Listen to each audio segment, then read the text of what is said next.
Hi hello नमस्कार. तर आपल्या मिडल क्लास फॅमिलीमध्ये तुम्हा सर्वांचं अगदी मनापासून स्वागत आहे. आज मी किचन टूर दाखवत आहे. साधी सोपी नॉन मॉड्युलर किचन आहे आणि इथं लॅपटॉपवरती मी अगदी आजी सासूबाईंची जी भांडी होती थोडीफार वरती ठेवलेत आणि बाकीच्यामध्ये वाळवणं वगैरे आहेत. तर डबे ठेवले आहेत, मसाले काय आहेत तर ते वरती लिक्विड ठेवले भांड्यांचं. आणि इथं जे किचन गट्ट्यावरती असतं तर ते रेग्युलर लागणारे मसाले वगैरे असतं. प्रोटीन पावडर माझी, तिखट मीठ, चहा पावडर, साखर वगैरे. आणि दुपारची वेळ आहे, भांडी घासून झाली होती माझी. श्रीला झोपवलं होतं आणि त्यानंतर मी व्हिडिओ करत आहे. आणि इथं जे लागतं रेग्युलर तर पाण्याचं पिंप हा छोटा आहे 20 लिटरचा आणि हा आम्हाला पुरतो एवढं, बाकी काय भरून ठेवायला लागत नाही. जग एक एक्स्ट्रा असावं म्हणून भरून ठेवते. हे माझं भांडी धुण्याचं लिक्विड आहे, ऑल इन वन. कपड्यांसाठी पण चालतं हे. मिस्टरांची मित्राची फॅक्टरी आहे तर त्यांनी तयार करतात. आणि इथं जे चोथा वगैरे आहे तर ते स्टँड आहे. आणि इथं रेग्युलर हात पुसायला तिथल्या तिथं असावं म्हणून एक नॅपकिन असतो माझा नेहमी. खरकटं काढण्यासाठी छोटा डब्बा असतो. तर अशा पद्धतीनं आहे किचन कट्ट्यावरती. आणि त्याच्या शेजारीच आहे देवघर. आणि हा गरुड वासिनीचा फोटो आहे, अगदी दुर्मिळ असणारा. आणि इथं देवघर. आणि आज फुलं मिळाली नाहीत, मिस्टरांना पण वेळ नव्हता, त्यामुळे साधी सोपी पूजा केलेली आहे. आणि तिथं रांगोळी छोटी काढून तर त्याच्या शेजारीच आहे छोटंसं कपाट मी घेतलं आहे मी इथं राहायला आल्यानंतर. तर इथं ताटं वाट्या ठेवण्यासाठी काही नव्हतं त्यामुळे मी घेतलेलं आहे छोटंसं. त्यामध्ये भरपूर साहित्य माझं मावले, कप वगैरे, ताटं वाट्या, प्लेटा, बाजूला ग्लास वगैरे. आणि हे कपाट मी आत्ता बनवून घेतले त्यामुळे तुम्हाला ते कलर वेगळा आणि हे बनवल्यामुळं ते कलर हे झाले.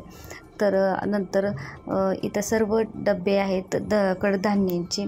आणि कुठले म्हणजे आपले संपले की पटकन लक्षात येतं त्यासाठी मी असं मांडून ठेवते वरती. त्या पुढे मिक्सरचे जी भांडी आहेत तर ती ठेवते, रेग्युलर लागतात.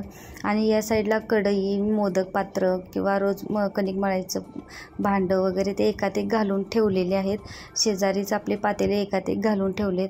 आणि इकडं डबे वगैरे किंवा तांब्या लागतो कधी कधी लागणारे साहित्य आहे एका साईडला.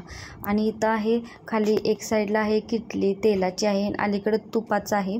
आणि बाकीचे डबे रेग्युलर मुलींना मिस्टरांना लागणारे. आणि इथं चटणीसाठी वरणी ठेवलेली आहे, रेग्युलर लागते.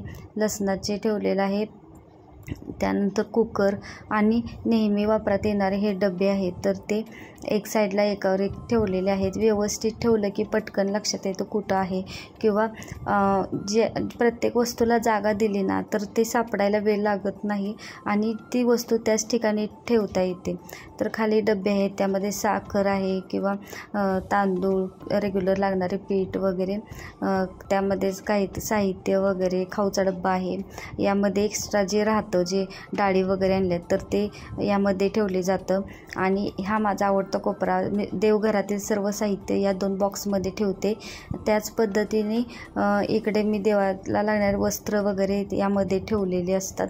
तेल किंवा बाकीचं जे सर्व साहित्य या 2 बॉक्समध्येच असतं माझं. आणि अशा पद्धतीने एकच कपाट आहे त्यामुळं शक्य होईल तेवढं सुटसुटीत ठेवण्याचा प्रयत्न केलेला आहे. तुम्हाला आवडलं तर नक्की कमेंट करून सांगा, कारण छोटंसं साधं सोपं आहे. आणि हा फ्रीजवरती एक छोटं मी कपाट घेतलेलं आहे आणि यामध्ये काजू, बदाम, अक्रोड किंवा ओट्स वगैरे ते आहे तर खाली ठेवलेलं आहे.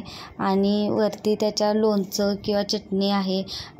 एक डबा आहे त्यामध्ये जे अंजीर वगैरे असतं तर ते ठेवलेलं आहे. मी स्मूदी वगैरे करते मुलींसाठी रेग्युलर, तर ते साहित्य तिथं ठेवले. त्याच्यावरती जिरं मोहऱ्याचा डब्बा आहे आणि तेल आणि तुपाचा डब्बा आहे. शेजारी चमचे वगैरे ठेवण्याचे 2 स्टँड ठेवलेले आहेत, मला भरपूर चमचे लागतात त्यामुळं. आणि इथं फ्रीज ठेवलेलं आहे.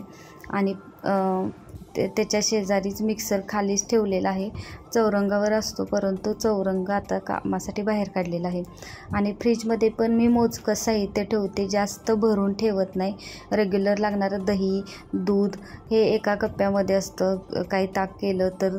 आणि इथं फ्रीजरमध्ये जे पनीर, चीज किंवा क्रीम वगैरे आहे तर ते ठेवलेलं आहे. आम्रखंड आणलं होतं तर ते फ्रीजरमध्ये ठेवले. आणि इथं जे साई वगैरे काढले असतं ते ठेवले. आणि इथं जे बाजारातील माल आणले असतो तर निवडलेला माल सर्व मी या डब्यामध्ये भरून ठेवते. आलं लसूण सोललेला, तर खाली त्यामध्ये जे भाज्या आहेत एक्स्ट्राच्या तर ते ठेवते. आणि साईडला सॉस वगैरे असतात. पाण्याची बॉटल असते परंतु काढली होती, तर पाण्याची बॉटल फक्त एवढं सुटसुटीतच ठेवते, जास्त गर्दी केलेली नाही आहे. तर तुम्हाला कसं वाटलं किचन नक्की सांगा. आणि इथं किचन कट्ट्याच्या खाली जे साहित्य ठेवतं इथं गव्हाचं आणि ज्वारीचं पिठाचं 2च डबे ठेवलेले आहेत. आणि साईडलाच कांदे बटाटे आणि लसणाची रॅक आहे. त्याच्यात चिनी मातीची चटणीची बरणी ठेवलेली आहे. आणि हा आजी सासूबाईंनी बांधलेलं घर असल्यामुळे खूप जुनं आहे, त्यामुळे फरशी पण खूप जुनी आहे. तुम्हाला व्हिडिओ कसा वाटला नक्की सांगा आणि कमेंट करायला आणि सबस्क्राईब करायला विसरू नका. धन्यवाद.